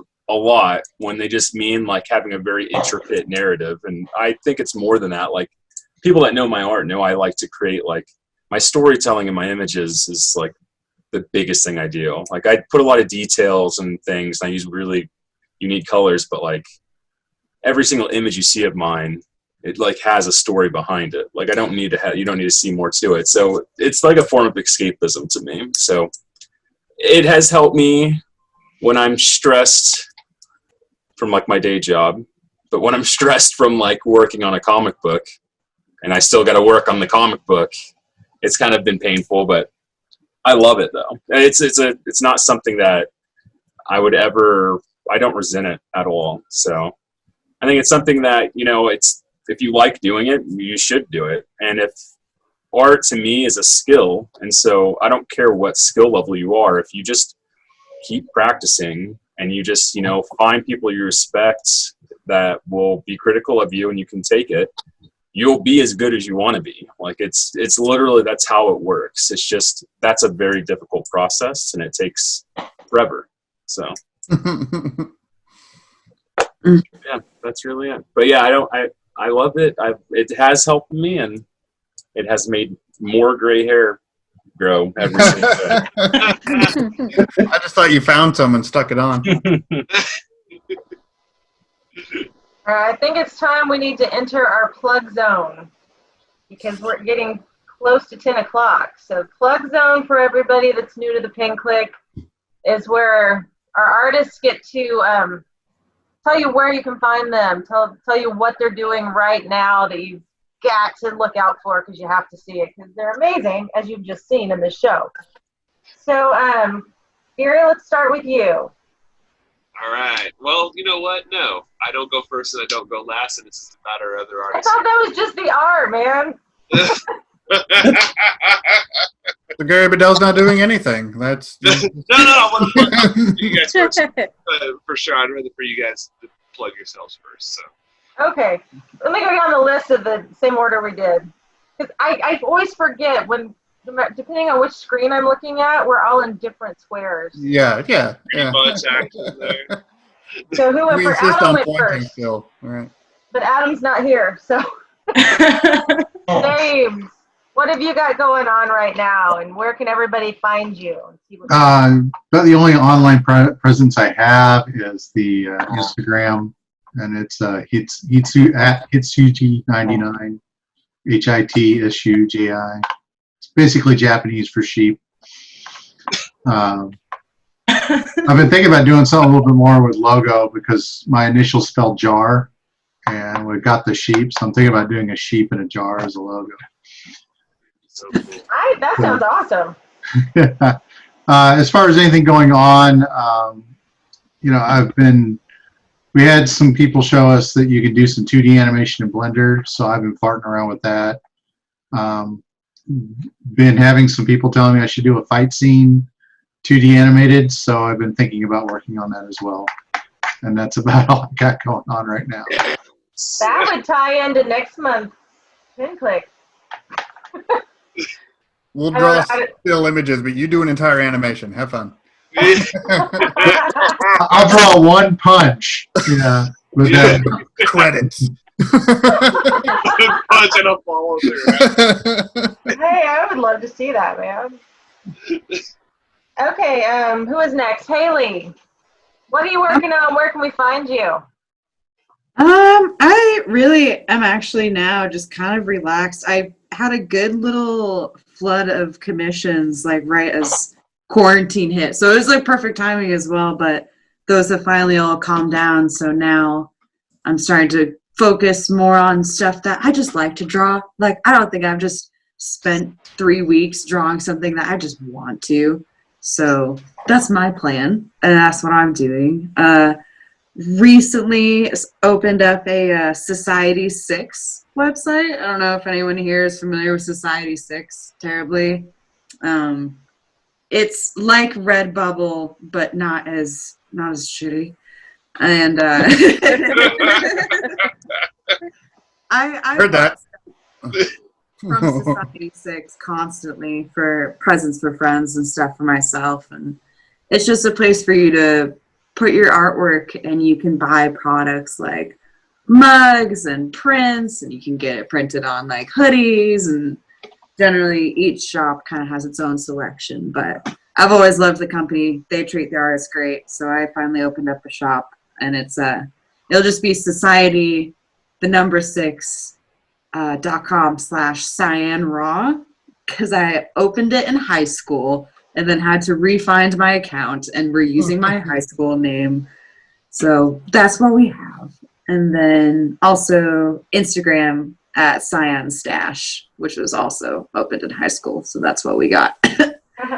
And that's my online presence. Awesome. Okay, awesome. Who went next? Eric, you were the next in line tonight. So Facebook and Instagram as Eat Danger Right. Currently taking a break from comics. If you want to see this next project, you mind if I share my screen again for a second? Go for it. So, see. Whoa! Oh, Wow!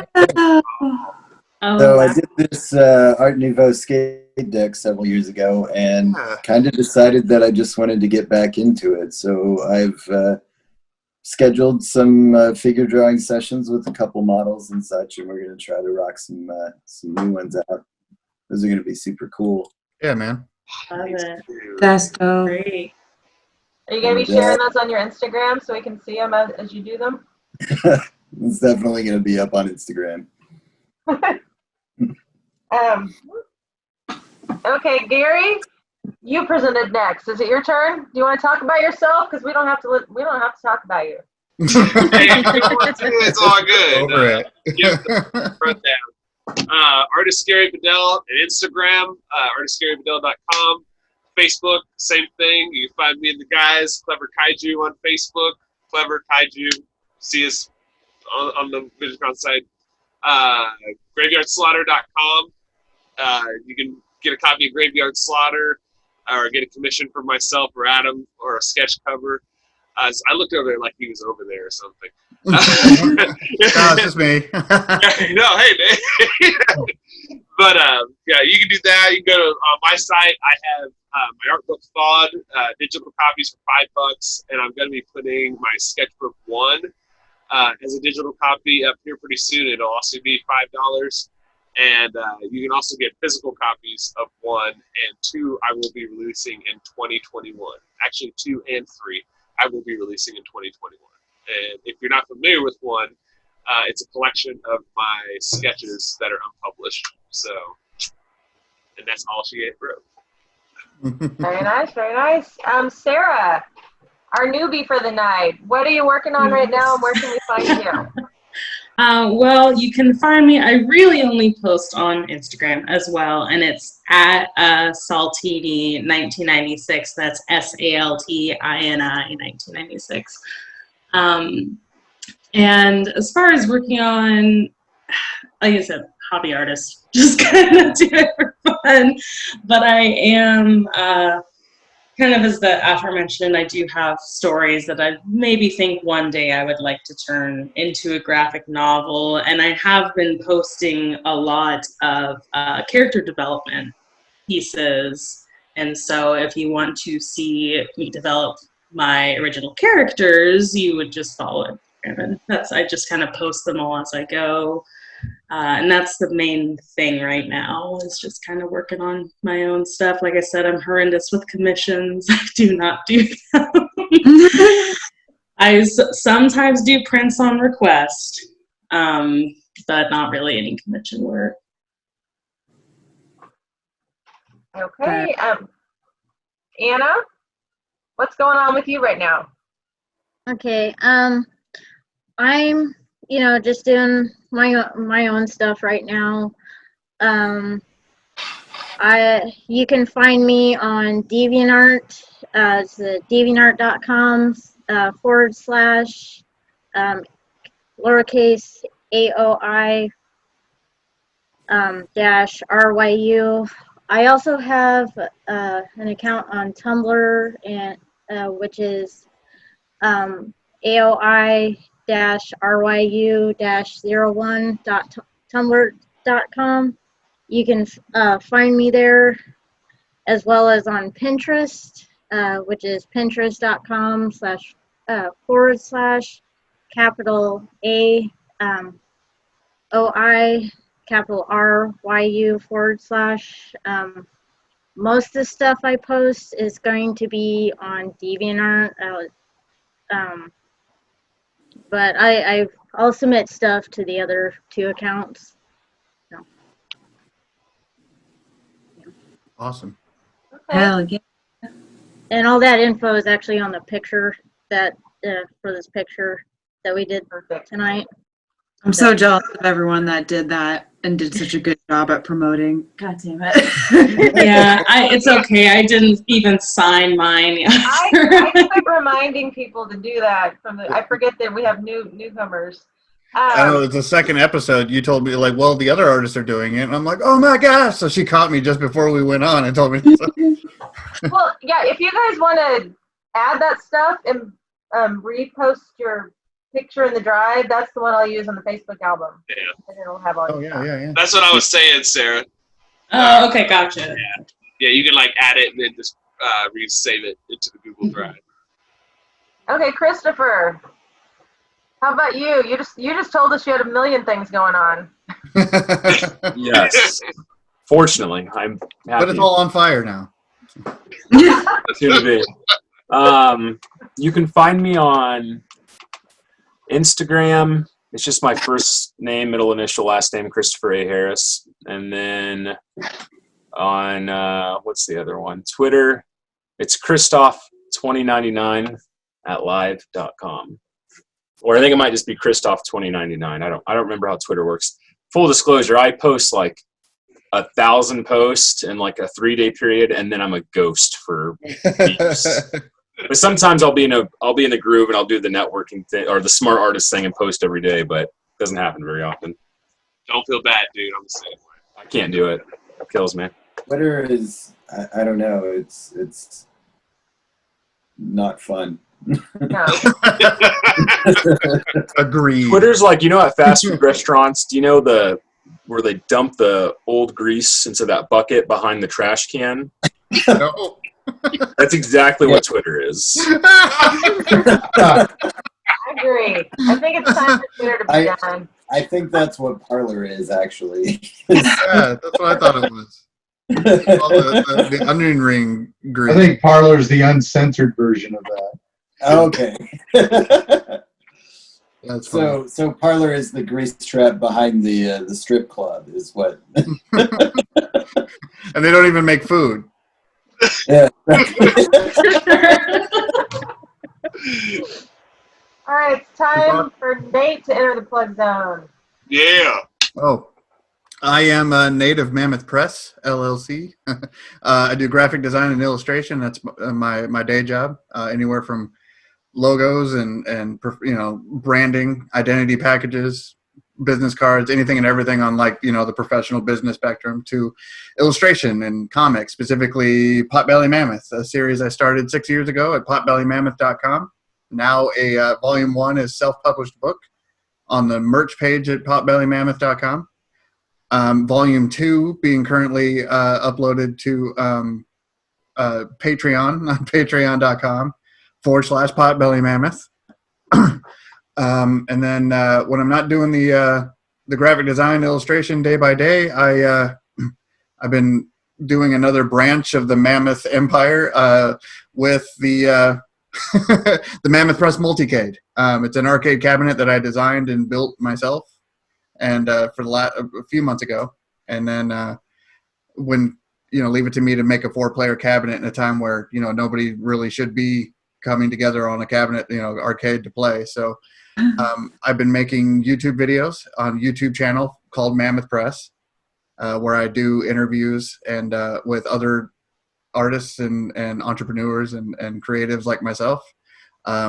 Gary has been in one episode recently, so has James here in this chat. But I post them on Wednesdays on YouTube, and then also on Mondays, Wednesdays, and Fridays of every week at 8 p.m. Central.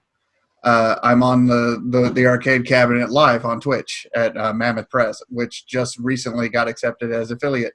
So Nice. Congrats, dude. Very cool. I'm pretty proud of that. It actually happened 2 days ago, so I'm pretty pumped.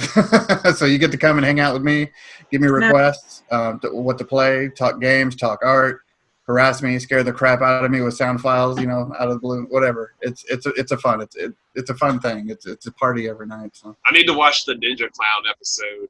dude, it was when I decided on it, I'm like, I had an interview scheduled and it fell through, and I'm like, Yeah. and it was one of the multicade roulette options. It was one that I stumbled on by accident with the random feature where I just all right, pick a game for me. And out of 2,500 games, it came up with Ninja Clowns. It's a side-scroller beat 'em up of a clown that does no ninjutsu and is the only clown in it.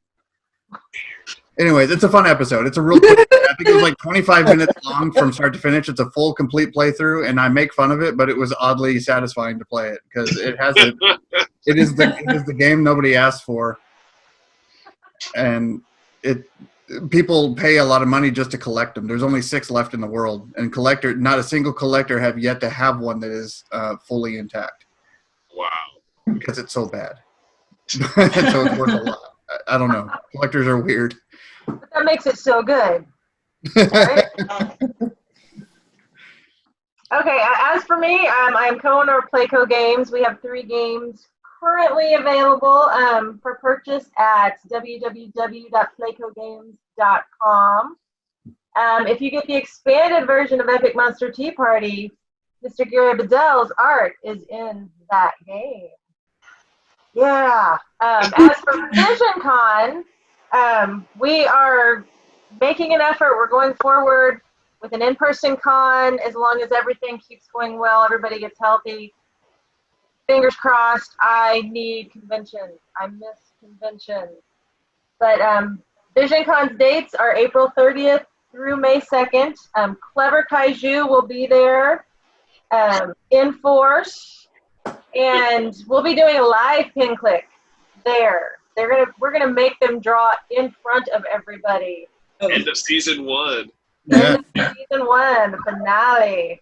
Now, as for next Straight to Netflix. month, January 28th will be our January pin click, and it will be, drum roll, I don't have sound effects. Right, yeah, here Sound we go. effects, man. What is that? My pen. That's what I heard. Never mind. But I digress. Next month, we are doing verses.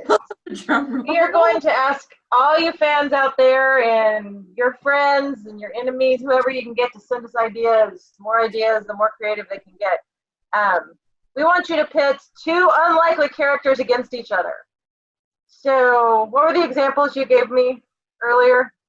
Oh, actually, this came from a friend of mine. He said Negan versus Al Capone. Yeah, Negan versus who? Huh? Negan versus who? Al Capone. I don't think I know who that is. There's this, He's the horse guy with the guitar from he's the old.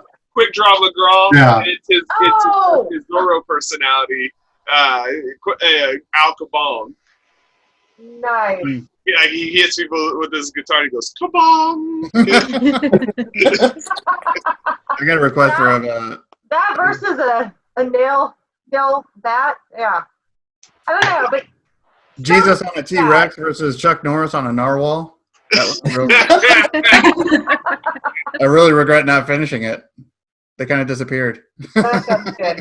But yeah, you guys give us the outlandish characters from different worlds, and these guys are going to bring it to life. I think we're going to have everybody do a different matchup, correct? Yeah. Oh boy. Yeah. Come up with a handful of ideas, and then we'll sort them out and bingo Yeah. style. We'll Oh get yeah, them yeah. So Russian we don't roulette know style. how to get what till, we get them all and we just pick them out of a magic hat. Magic. Yeah, so after Not a regular holidays, one either. It has to be magic. So Right. please be watching for that event on Facebook, and we'll start taking submissions at the beginning of January. So I think we have a full month finally without holidays in January. yeah. Yay. That first week in January, we'll take your suggestions. I mean, there's the first. What? There's the first, but you're right.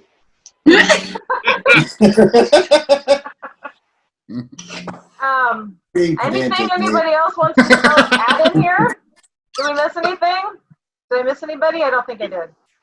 Anybody got anything else? Nope, everybody's tired. No.